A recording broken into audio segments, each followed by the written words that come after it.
Bonsoir à tous, soyez les bienvenus dans Marseille Politique. Fin de la grève, ça a été annoncé aujourd'hui, fin de la grève dans la raffinerie Esso de Fos-sur-Mer. Le mouvement social en revanche se poursuit à la raffinerie Total de la Med. D'un côté, il y a des salariés qui demandent des augmentations de salaire 10% pour faire face à l'inflation, des salariés qui dénoncent une mauvaise répartition des bénéfices de leurs dirigeants. Et de l'autre côté, des Provençaux qui depuis plusieurs jours sont immobilisés pour certains qui galèrent pour trouver de l'essence. On a tous vu ces images de files d'attente interminables. Pour en débattre sur ce plateau, ce soir, nos deux invités. D'un côté, Philippe Corsia, bonsoir. Bonsoir. Vous êtes le président de l'UPE 13, de l'autre, Oliver Matteux, secrétaire général de la CGT 13. Olivier, il y en avait assez, Olivier, excusez-moi, bonsoir. Merci d'être sur ce plateau. Marseille Politique, c'est parti.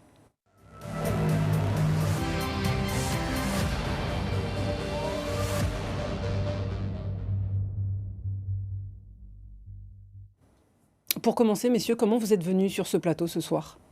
Je suis venu avec la voiture de mon fils, parce qu'il y a une voiture sur deux qui n'a plus d'essence, donc on a pris la voiture de mon fils. Olivier Je Matteux. suis venu après avoir fait mon plein à la station Carrefour de Port-de-Bouc.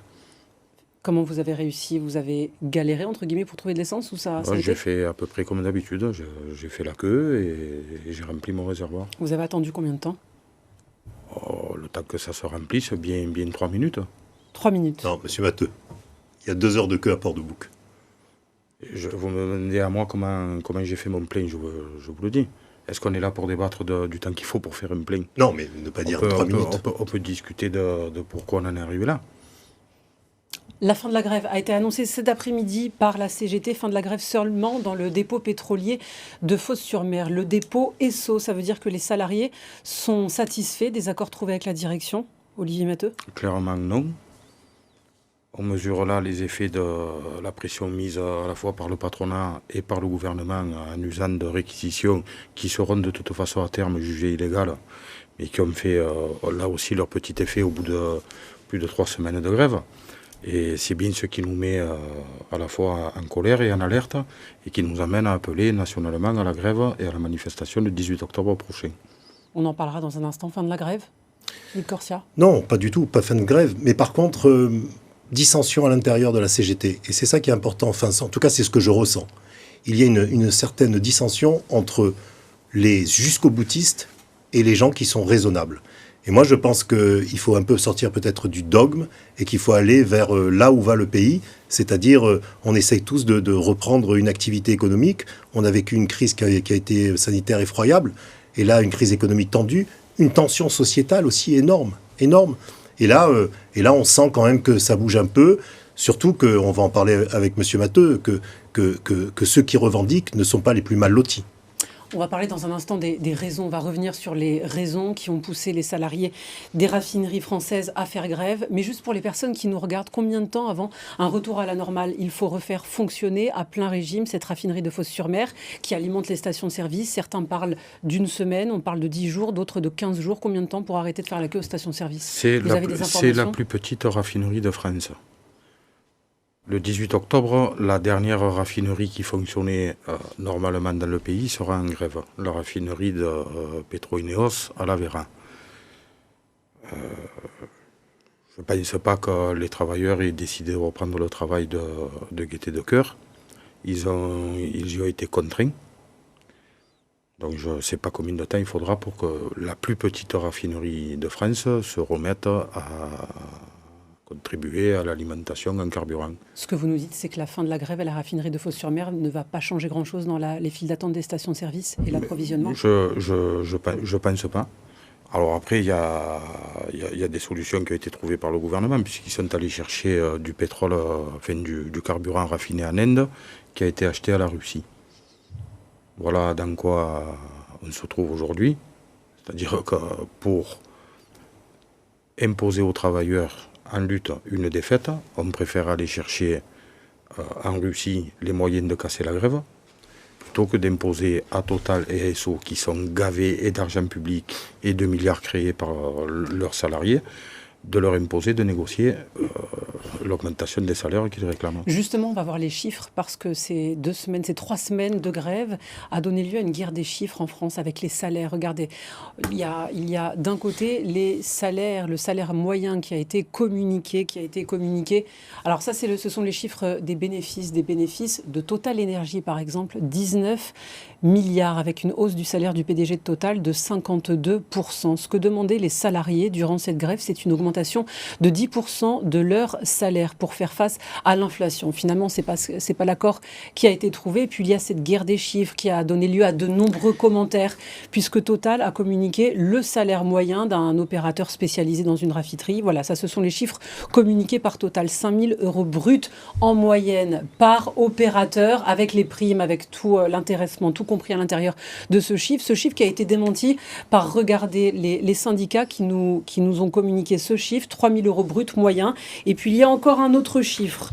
Voilà, ça illustre bien la guerre des chiffres. Un autre chiffre, celui-ci, il est communiqué par l'Union française de l'industrie pétrolière de 1740. Mais vous savez ce qui alors, juste un mot. Alors, ce qui me révolte un peu, parce que je suis président du PE13, 85% des chefs d'entreprise ne gagnent pas ça. Monsieur Corsia, vous ne les représentez pas. Je représente les chefs d'entreprise, je représente toutes les PME, les TPE du territoire. Vous nous sortez ça à chaque fois. Mais c'est la vérité. Vous êtes les représentants de Total, d'Exxon. Mais non, vous êtes l'employé. Je suis aussi le représentant de Total. Vous êtes le serviteur de BlackRock. Arrêtez de parler. BlackRock, je connais pas BlackRock. Vous le savez très bien qui c'est ceux qui ont commandé la réforme des retraites. Vous savez très bien que vous ne représentez ni les artisans, ni les commerçants, ni les PME. Vous faites 14 000 entreprises. Vous faites le travail pour ces gens-là. Vous faites le travail pour les entreprises du CAC 40 et les grands groupes internationaux. Vous me connaissez assez. Vous êtes le représentant ici du MEDEF. Voilà. Je suis le représentant du MEDEF. De ceux qui se lèvent le matin pour travailler. Je parle ici des artisans et des commerçants en particulier. 85%. Alors au moins présentez-vous pour ce que vous êtes. Je suis le président du PE13. Moi je ne prétends pas être le Premier ministre. Non. Voilà. Je suis le président du PE13 et dans ces 14 000 entreprises adhérentes, 85% ont moins de 20 salariés. Et puis je vais vous dire même quelque chose d'intéressant. Vous dites que je représente Total. Oui, je représente aussi les grandes entreprises. Mais oui, je représente aussi toutes les grandes entreprises, toutes les entreprises. Et quand je vois ces chiffres-là... Est-ce que le PDG de Total a eu raison de s'augmenter de 52%? Faux. Pouyanné. 5,9 millions d'euros de salaire. Je ne vais pas rentrer dans le... Si on le licencie à lui et qu'on prend le vrai salaire des opérateurs de Total, on embauche, en le supprimant son poste à lui, on embauche 200 personnes. Écoutez-moi, juste un mot. Non, mais dites les choses comme ça. En 2020, Total perd 9 milliards d'euros. C'est faux. C'est vrai, vous le savez. Perd 9 milliards d'euros. Monsieur Pouyanné baisse son salaire de 35 à 40%. Il le baisse son salaire. On n'a pas demandé aux salariés de baisser leur salaire. Vous êtes d'accord avec moi. 2021, année de transition. 2022... Quand il a baissé son salaire de 35%, c'est là qu'il est arrivé à 5 000 € par mois, lui. Il n'est pas arrivé à 5 000 €. Ah, d'accord. Mais est-ce que vous gérez 140 000 collaborateurs? Est-ce que vous gérez 140 000 collaborateurs? Est-ce que vous gérez des 10 milliards d'euros? Est-ce que vous créez de la valeur, de la richesse? Et n'oubliez jamais... Mais vous êtes en train de me demander si on a besoin de Pouyanné pour gérer Total? C'est un grand patron. Mais selon votre point de vue, c'est un grand patron qui fait qu'aujourd'hui, on vit la situation que 8% des salariés sont actionnaires de Total. N'oubliez pas. Une question pour chacun. 160 millions d'euros ont été donnés aux salariés avec des dividendes. Qu'est-ce que vous répondez à ce que vient de dire, à ce qu'a dit Philippe Corsia tout à l'heure, c'est-à-dire que 80% des chefs d'entreprise ne gagnent pas ces salaires? D'abord, je ne connais pas moi les 80% dont il parle. Ce que je sais, c'est qu'il y a un certain nombre de petits patrons qui vivent de leur travail, qui vivent de la consommation et qui ont besoin que les travailleurs, que la population ait les moyens de consommer, de faire tourner l'économie. Ce qu'ils ne comprennent pas, si vraiment ils les défendent, et je ne vais pas me transformer moi en défenseur des patrons ici, la réalité, c'est que ce qu'il faut, c'est lever la main sur les grands donneurs d'ordre, ceux qui structurent concrètement l'activité et l'économie. Il faut leur lever la main. Pourquoi? Parce que c'est eux qui ont créé les 10, 11, 12 échelons de sous-traitance. C'est eux qui mettent à l'agonie, en allant toujours vers le moins 10 ans, les petites entreprises. Et qui empêchent de répartir la richesse créée en filière. Soit vous les défendez, vous dites que j'ai raison, soit vous êtes clairement contre eux. Philippe qui Corsia, une question. Contre ce que vous prétendez défendre, et vous dites que j'ai tort. Une question sur les salaires. Ce qu'on disait tout à l'heure, on a montré les salaires, on vous a vu réagir. Est-ce que ça veut dire qu'il y a des salaires à partir desquels on ne peut plus faire grève? En tout cas, c'est pas autorisé. Non, la grève est un droit la grève est un droit. Il n'y a aucun souci à ce niveau-là. Mais ce que vous disiez tout à l'heure, ce sont des salaires voilà, ce qu'il faut à un moment comprendre, c'est qu'il faut raison garder sur la volonté de faire une grève quand on a des salaires qui sont quelque part indécents pour faire une grève. Comment on peut 4 000 euros par mois, c'est indécent, brut? pour faire une grève, pour mais bloquer un pays? Le salaire, Alors, le c'est salaire, 2007, mais c'est le la salaire, c'est 2600 euros. Mais de où? D'abord, il y a l'ancienneté, il y a plein de choses qui entrent en compte. Mais que vous défendiez les gros salaires, moi je suis d'accord. Hein. Mais quel gros salaire? Vous faites semblant de pleurer, vous, pour les petits salaires. Mais moi je me bats pour le coût du travail, pour pouvoir... Quand ceux pour qui vous agissez, Mais on fait payer en complicité avec le gouvernement le litre à un peu plus de 2 euros. Oui. Est-ce que vous pleuriez à ce moment-là? Jamais. Vous êtes allé pleurer de l'argent public. Qui c'est qui a fait 30 centimes de moins? En particulier les grosses entreprises. Mais vous rigolez, on paye le carburant 4 fois, 5 fois trop cher par rapport à ce qui devrait être. S'il n'y avait pas comme objectif de gaver en premier Pouyanné et ses actionnaires et faire des cadeaux en permanence aux grandes entreprises. Vous parlez d'indécence, mais ce que dénoncent les salariés de ces raffineries qui ont fait grève, regardez, il y a les bénéfices de Total, mais il y a aussi ces 2,6 milliards d'acomptes qui ont été versés aux actionnaires. Et ça fait partie des choses qui ont été... 8% des actionnaires, madame, sont des salariés. Dénoncés. Ils ont touché ça. Des salariés comme ceux qui sont en train de faire grève. 8%. Ce qui est gênant, c'est les 92%. Et les 82% qui restent. Les 92. Eh ben, les 92 autres, c'est ceux qui investissent, qui mettent de l'argent pour pouvoir développer l'entreprise. C'est pas vrai. Mais c'est quand même important. C'est pas vrai. 8%, c'est quand même important. Total a emprunté pour leur faire cette avance. Ils investissent quoi? Ils endettent pour le coup la boîte pour leur garantir les dividendes. Mais vous croyez qu'il y a quelqu'un qui vous croit encore dans ce pays? Tout le monde me croit. Tout le monde me croit parce que c'est la réalité. Tout le monde vous croit ou qui? Ceux qui se lèvent le matin pour le SMIC et qui ont eu à choisir entre faire le plein de la voiture ou le plein du frigo. Monsieur Matou, vous savez que je suis le premier à défendre les bas salaires pour que le brut soit égal au net, de façon à ce qu'il n'y ait pas de charge sociale. Ce que vous voulez, c'est la suppression de la sécurité sociale. Et parce que vous avez rompu. Vous savez, parce que vous avez rompu, y compris le pacte de 1947 sur l'industrie, vous en voulez à la sécurité sociale. La sécurité sociale, elle n'appartient pas aux patrons. Elle appartient aux travailleurs et à la population. Mais non, ça n'a rien Il y a à une voir. personne qui est d'accord avec Philippe Corsia, c'est le président de la région, on l'écoute. La CGT fait une saloperie au peuple français. La réalité, c'est qu'on se retrouve aujourd'hui avec une colère majeure de nos concitoyens, des difficultés de travail partout dans toutes les entreprises, des difficultés pour le personnel hospitalier d'aller soigner les patients. Enfin, c'est en cascade. Ce droit au blocage est insupportable. Et donc, il faut sortir de cette situation. Donc, le gouvernement a les moyens juridiques pour sortir de cette situation par les réquisitions. Et donc, ces réquisitions sont nécessaires et légitimes. Olivier Matteux, qu'est-ce que vous répondez à cela? Parce que c'est un fait, c'est factuel. Il y a des personnes qui n'ont pas pu se rendre à leur travail, qui ont perdu des journées de travail à cause de cette grève. Monsieur Corsia, quand on me pose une question, laissez-moi pas. Mais c'est pas possible, ça, on dirait Zébulon, calmez-vous. Mais non, pas Zébulon, je me calme pas. C'est la vérité. Je vous donne juste un chiffre pour vous. Je peux dire quelques vérités ou pas? 15%. Est-ce que je peux répondre à la question? Allez-y, monsieur Matteux. Qu'est-ce que je réponds à ce que dit le président de la région? Le président de la région qui a fait partie à l'époque d'un gouvernement, qui a fait partie de plusieurs majorités, qui ont contribué à faire que, parfois, en ayant le plein de la voiture fait, on arrive aux urgences et il n'y a pas de docteurs suffisamment nombreux pour prendre en charge les patients, pas assez d'infirmières et pas assez de lits. Donc, qui viennent aujourd'hui nous expliquer que la CGT fait des saloperies aux Français, mais ce qui existe de droit aujourd'hui, individuel et collectif, les travailleurs, les Français, les travailleurs de France, parce qu'il n'y a pas que des Français qui travaillent pour le compte de ces gens, c'est en grande partie à leur propre investissement et à la CGT qu'ils le doivent.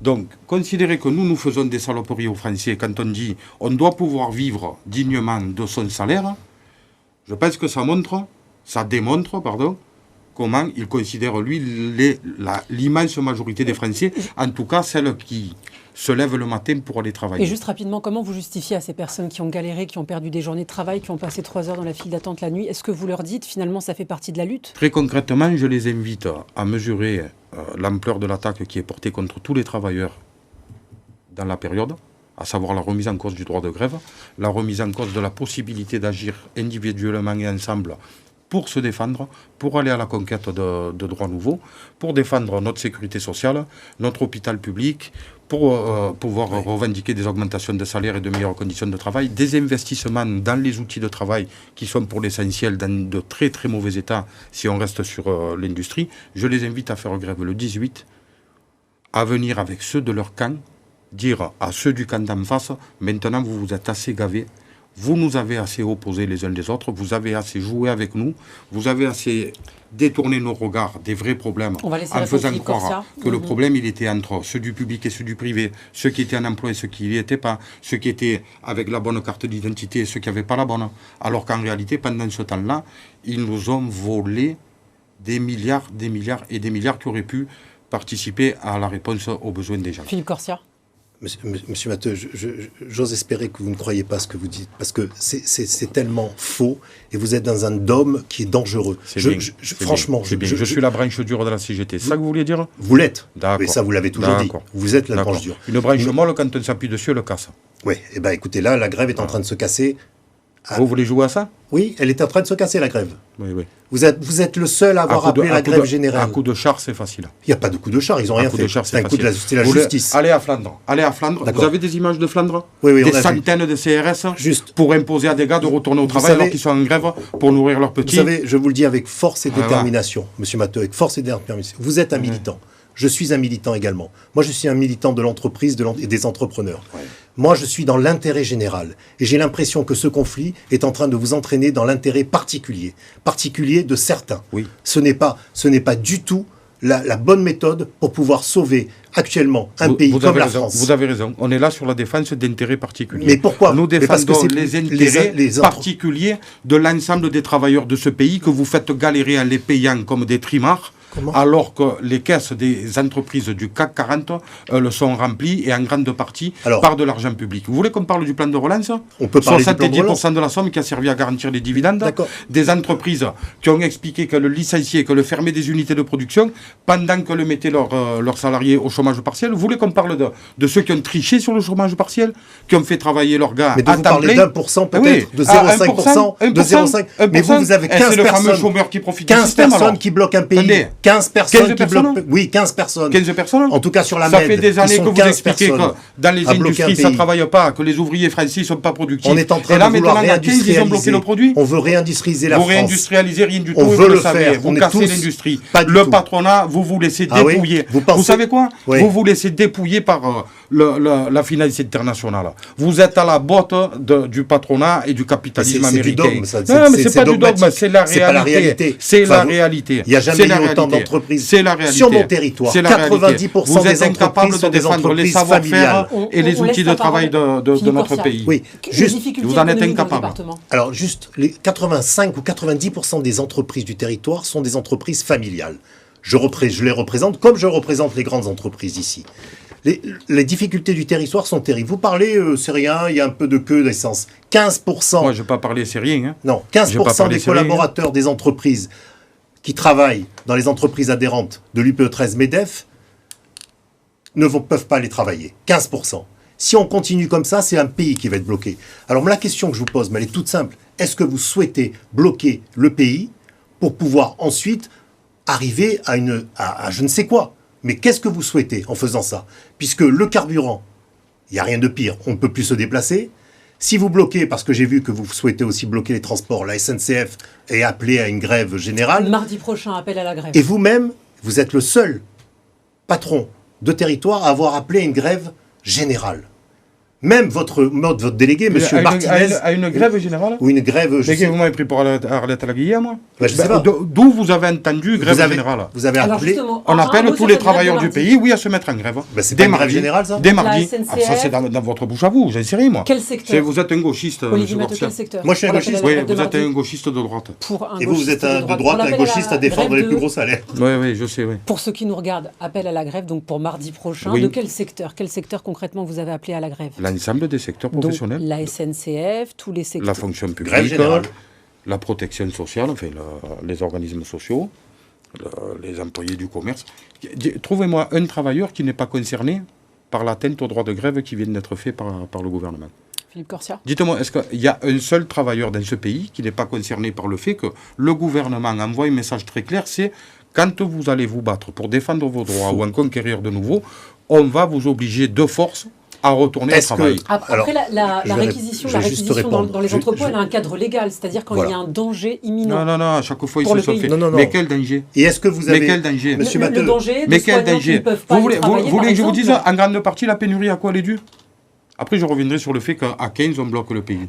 Parce que si à 15, on bloque toutes les raffineries... travailler, est-ce que c'est un danger selon vous? Le préfet de région, puisque le problème, il viendrait à des véhicules sanitaires, enfin des professionnels. Le préfet de région, donc le préfet des Bouches-du-Rhône, vient de réquisitionner une liste de stations qui seront dédiées exclusivement aux véhicules prioritaires. 7 stations tous les matins jusqu'à samedi. Donc mais ce n'est qu'à partir d'aujourd'hui, ce n'était pas le cas ces derniers jours. Oui, mais c'est moi le préfet. C'est pas moi le préfet. On est d'accord ou pas? Mais s'il avait fait avant, vous auriez fait un scandale. Hein. Ah bon? S'il avait fait avant de réquisitionner les stations, qu'est-ce qu'on n'aurait pas entendu? Mais vous parlez beaucoup à ma place quand même. Mais parce que je vous connais, la façon d'agir. Philippe Corsia, c'est une bonne chose d'avoir réquisitionné des stations-service jusqu'à samedi. Évidemment, pour les soignants, les pompes funèbres, tous les services dits prioritaires. Oui, mais il y a quand même 2 heures de queue. Hein. Parce qu'il y a énormément de médecins, énormément d'infirmiers, énormément de véhicules prioritaires qui ont besoin de l'essence. Et il y a quand même, où il n'y a pas assez de stations, où il y a un vrai problème. Et les gars qui font la queue à Pôle emploi... Mais ce qui est très important, c'est le droit de grève. Vous voulez qu'on en parle? Est-ce que, monsieur vous pensez sérieusement qu'on peut faire à l'inverse, on fait grève pour pouvoir négocier? Est-ce qu'on n'essaye pas de négocier avant quelque chose avec une entreprise, avant d'aller à l'extrême qu'est la grève? Parce que pour vous, votre leitmotiv, c'est on fait grève et on voit après. Mais c'est pas ça la vie. Ça vous embête pas d'arrêter de parler à ma place? Hein? Je vous le demande. Mais attendez, qu'est-ce que vous savez, vous, de la nature des discussions qui ont pu être menées dans ces groupes-là pendant des semaines et des mois? Moi, je suis factuel. Vous le savez bien, vous avez réussi à obtenir des négociations annuelles obligatoires où, en gros, vous considérez que de tel jour à tel jour, on peut parler salaire, et le reste de l'année, voire des 3 à 4 années qui suivent, on ne doit plus en parler. Mais quand les gens, ils n'arrivent plus à manger comme il faut, en venant travailler tous les jours, vous croyez que quoi? Il se passe quoi? Quand... À chaque fois que les directions sont alertées, il y a un problème avec les salaires. Il y a un problème... mais on ne peut pas manger avec 4 200 € par mois. Mais qui gagne 4 200 €? Les chiffres communiqués, justement. Mais c'est absolument faux. C'est 2 600 € net, le salaire moyen. Et on ne peut pas manger avec 2 600 € net. Mais pourquoi vous mangez avec combien, vous? Ouais. Vous gagnez 2 600 € net, vous? Allez, arrêtez, M. Corsia. Honnêtement, vous savez quoi? Moi, j'essaie de temps en temps de faire attention de ne pas paraître trop ouvriériste. Vous savez, le petit pauvre qui se lève le matin dans le froid et qui en veut aux méchants riches. Mais en vrai, vous faites le misérable, là. Et vous savez où moi je suis. Qu'est-ce que vous voulez me faire dire? Que nos ennemis à nous, ce sont, je vous le redis, ceux qui ont les mêmes intérêts que nous, c'est ceux qui se lèvent le matin pour travailler.